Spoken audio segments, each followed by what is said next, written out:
बिस्मिल्लाहिर्रहमानिर्रहीम। अस्सलाम वालेकुम दोस्तों, क्या आपने कभी सोचा है कि हर रोज़ जिस दुनिया में हम जीते हैं इसके पीछे का साइंस क्या है?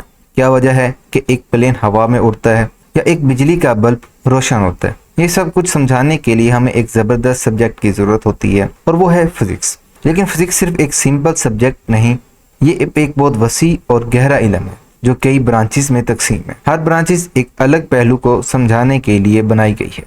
आज की इस वीडियो में हम ब्रांचेस ऑफ फिज़िक्स को पढ़ेंगे, जैसा कि मैकेनिक्स जिसमें हम हरकत के कवानीन को समझते हैं, हीट एंड थर्मोडायनेमिक्स जहाँ से गर्मी और एनर्जी के रूल्स सामने आते हैं, ऑप्टिक्स जहाँ रोशनी और उसके राज छुपे होते हैं, इलेक्ट्रोमैग्नेटिज्म जो बताता है कि बिजली और मैग्नेट किस तरह काम करते हैं, और इसके साथ साथ और ब्रांचेस जिनको हम डिटेल से आज स्टडी करेंगे। सबसे पहले देखते हैं मैकेनिक्स को।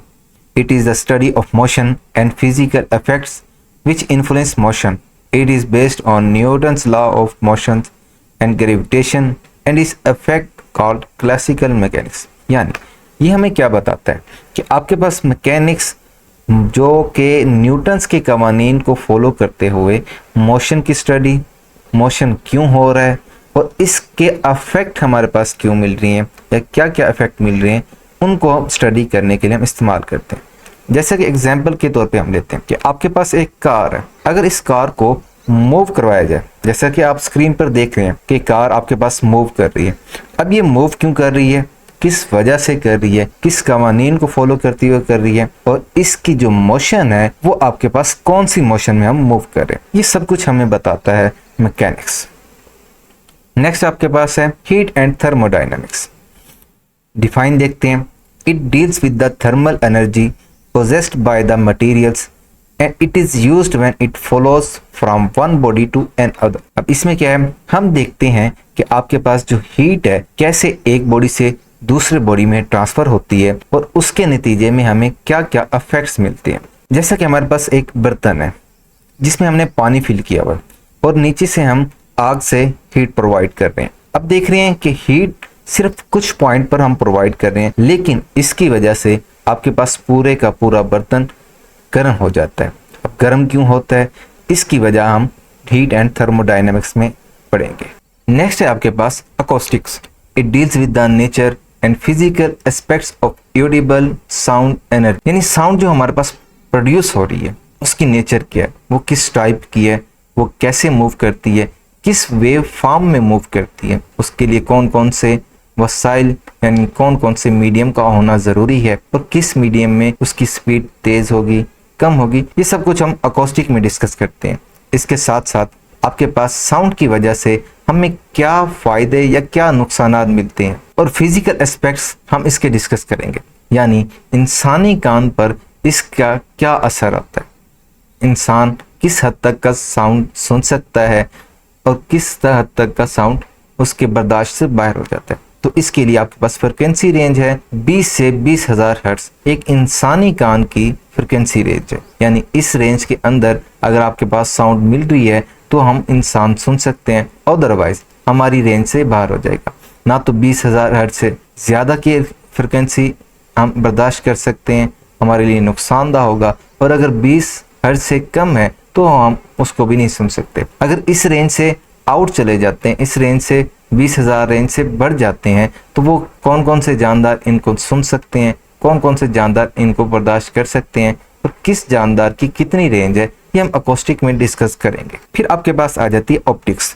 Optics it deals with the physical aspect of visible light.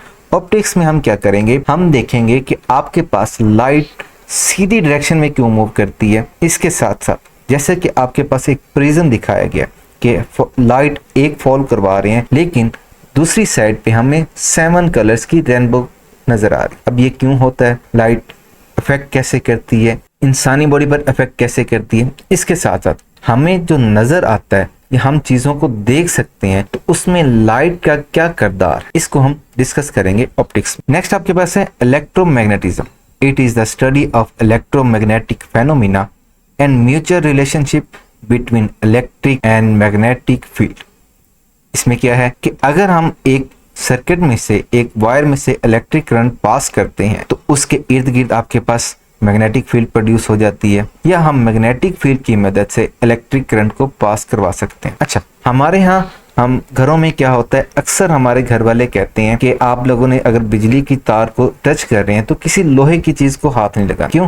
क्योंकि अगर एक वायर में से करंट पास हो रहा है तो उसके around about magnetic field produce हो जाता है, जो कि आयरन बॉडी यानी मेटल की चीज को इजीली कैच कर लेता है, जो कि हमारे लिए डेंजरस होता है। ये हमें किसने बताया? ये हमें इलेक्ट्रोमैग्नेटिज्म ने बताया, यानी फिजिक्स की ब्रांच इलेक्ट्रोमैग्नेटिज्म में हम इसको डिस्कस करें। इसके साथ साथ मैग्नेटिक फील्ड को इस्तेमाल करते हुए हम करंट को कैसे प्रोड्यूस कर सकते हैं, इस फेनोमेना को क्या कहते हैं, इनको भी हम डिटेल से देखेंगे। फिर हम देखेंगे क्वांटम मैकेनिक्स को।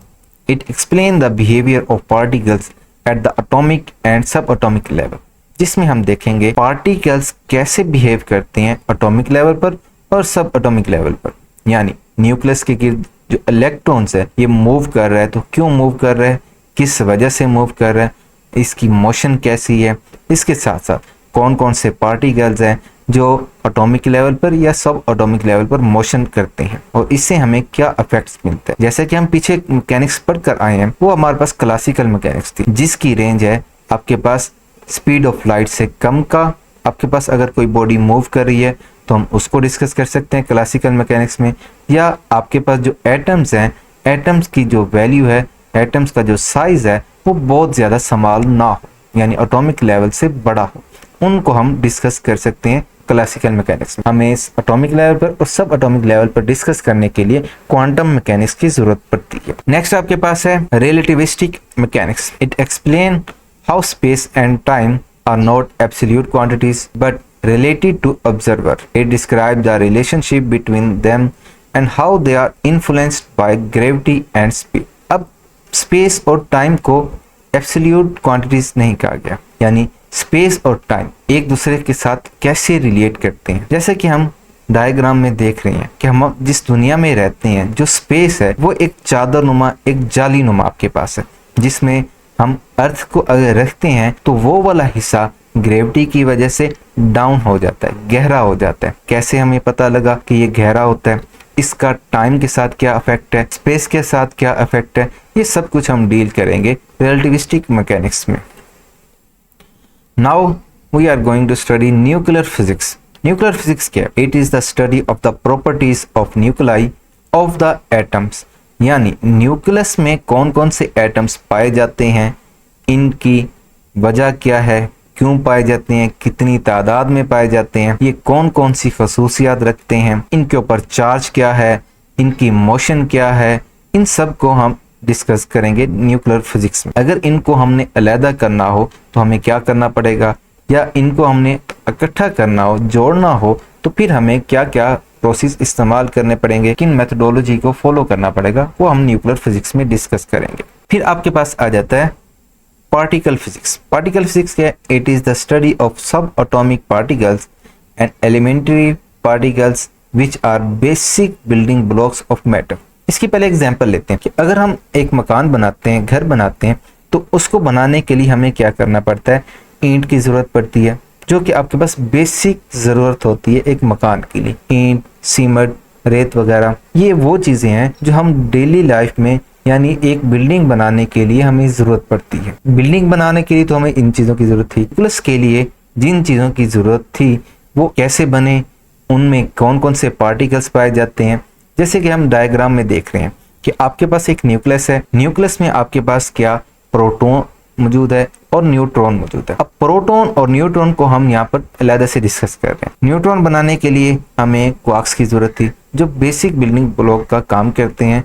जैसे कि हमने ईंट की एग्जांपल ली, मकान बनाने की एग्जांपल ली, इसी तरीके से न्यूट्रॉन के लिए अप क्वार्क्स, डाउन क्वार्क्स, और प्रोटॉन के लिए भी अप क्वार्क और डाउन क्वार्क्स की जरूरत है। अब उनको हमने साथ में मेंशन भी किया हुआ है कि कितने आपके पास न्यूट्रॉन के लिए जरूरत है, क्वार्क्स कौन कौन से, और प्रोटॉन के लिए आपके पास क्या क्या अवेलेबल। ये सब कुछ हमने पार्टिकल फिजिक्स में डिस्कस किया। इसी तरीके से न्यूक्लियस में कौन कौन से पार्टिकल्स पाए जाते हैं या उनको बनाने के लिए किन किन क्वार्क्स की जरूरत होती है, उनको हम डिस्कस करेंगे पार्टिकल फिजिक्स में। नेक्स्ट आपके पास है astronomy. It is the study of distribution of celestial body like planets, stars and galaxies. अल्लाह ताला की तरफ से ये कायनात बनाई गई है, ये हमारा मान है। लेकिन अगर साइंस की रूह से देखा जाए तो साइंस हमें बताती है कि हजारों साल पहले, लाखों साल पहले एक धमाका हुआ था जिसे बिग बैंग थ्योरी कहते हैं। अब उस धमाके में आपके पास जो बड़ा पत्थर था वो टूटकर मुख्तलिफ हिस्सों में तकसीम हो गया, जिनमें कुछ प्लैनेट्स बन गए, कुछ स्टार्स बन गए और कुछ गैलेक्सीज में शिफ्ट हो गए। अब प्लैनेट्स, स्टार्स, गैलेक्सीज ये कैसे मूव करते हैं, ये कैसे रोटेट करते हैं, सन के गिर्द इनकी रोटेशन क्या है, इनके बारे में डिस्कस करेंगे एस्ट्रोनॉमी में। क्या इन पर जीना मुमकिन है, इन पर जिंदगी के वसाइल मौजूद हैं या नहीं, इसको डिस्कस करने के लिए हम फिजिक्स की ब्रांच एस्ट्रोनॉमी को डिस्कस करेंगे। नेक्स्ट आपके पास है कॉस्मोलॉजी।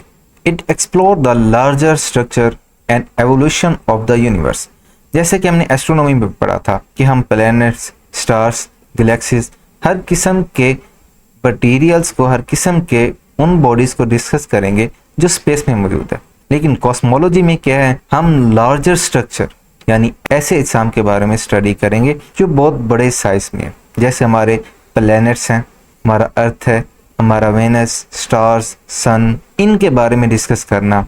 यानी अर्थ आपके पास सन के गिर्द रोटेट कर रहा है तो उसकी रोटेशन क्या है, सन के गिर्द ही क्यों रोटेट कर रहा है, अपने ऑर्बिट से बाहर क्यों नहीं चला जाता, या ज़मीन पर जिंदगी के वसाइल मौजूद हैं, मरकरी पर, जुपिटर पर और जो प्लैनेट्स हैं इन पर जिंदगी के वसाइल मौजूद हैं यानी इन सब को डिस्कस करने के लिए हम कॉस्मोलॉजी का सहारा लेते हैं। नेक्स्ट आपके पास है solid state physics. It is the study of some specific properties of matters in solid form. जैसा कि हम जानते हैं मैटर आपके पास बेसिक 3 हालतों में मौजूद होते हैं, सॉलिड, लिक्विड एंड गैस। इस ब्रांच में हम सॉलिड के बारे में डिस्कस करेंगे कि आपके पास जो सॉलिड पार्टिकल्स हैं वो कौन कौन सी खसूसियात रखते हैं। जैसे आपके पास मेटल्स हैं, नॉन मेटल्स हैं। अब इनमें हमने डिस्कस किया कि आपके पास कौन कौन से ऐसे मेटल्स हैं या कौन कौन से ऐसे मैटर हैं, कौन कौन से ऐसे सॉलिड हैं जो इलेक्ट्रिसिटी को कंडक्ट करने देते हैं और कौन से ऐसे हैं जो नहीं करने देते। यहाँ पर हमने एक एग्जाम्पल ली हुई है NaCl स्ट्रक्चर की। ये आपके पास एक एलिमेंट है जो सॉलिड फॉर्म में हमें मिलता है। अब इसके स्ट्रक्चर को डिस्कस हमने किया हुआ कि ये आपके पास स्ट्रक्चर कैसे अवेलेबल है, किस शक्ल में होता है। इन सब को स्टडी करने के लिए या इन जैसे और पार्टिकल्स को और एलिमेंट्स को और मैटर्स को डिस्कस करने के लिए हम सॉलिड स्टेट फिजिक्स का सहारा लेते हैं। तो देखा बच्चों आपने, हर ब्रांच एक नया दरवाजा खोलती है, एक नई सोच, नई दुनिया। अगर आपको साइंस इंटरेस्टिंग लगती है तो ये वीडियो आपके लिए है। लाइक और सब्सक्राइब जरूर करें ताकि आप मजीद ऐसी वीडियोस मिस ना करें। मिलते हैं अगली वीडियो में। अपना ख्याल रखिएगा। खुदा हाफिज।